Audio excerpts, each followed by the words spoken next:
Sono il dottor Simonato, il responsabile dell'unità operativa semplice dell'ospedale di comunità dell'azienda Ospedale Università di Padova.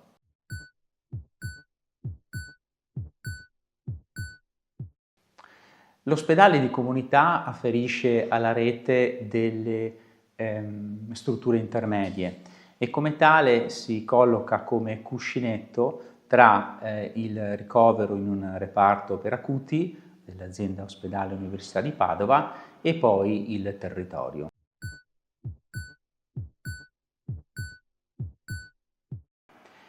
I pazienti che afferiscono a questa unità sono generalmente pazienti policomorbidi con diverse patologie concomitanti, fragili e che necessitano rispetto ad altre tipologie di pazienti di un periodo più lungo per poter essere successivamente dimessi o al proprio domicilio oppure in strutture residenziali protette. Questa è la finalità principale dell'ospedale di comunità.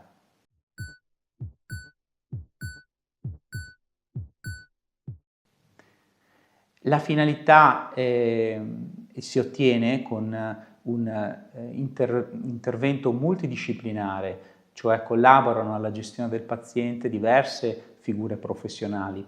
Oltre al medico e l'infermiere c'è il case manager che è il responsabile sostanzialmente della progettualità di una dimissione protetta dall'ospedale, il ruolo del fisioterapista ove le condizioni cliniche del paziente lo consentano, del logopedista in particolari condizioni cliniche e anche dell'assistente sociale necessario per la correlazione di relazione tra l'ospedale e il territorio.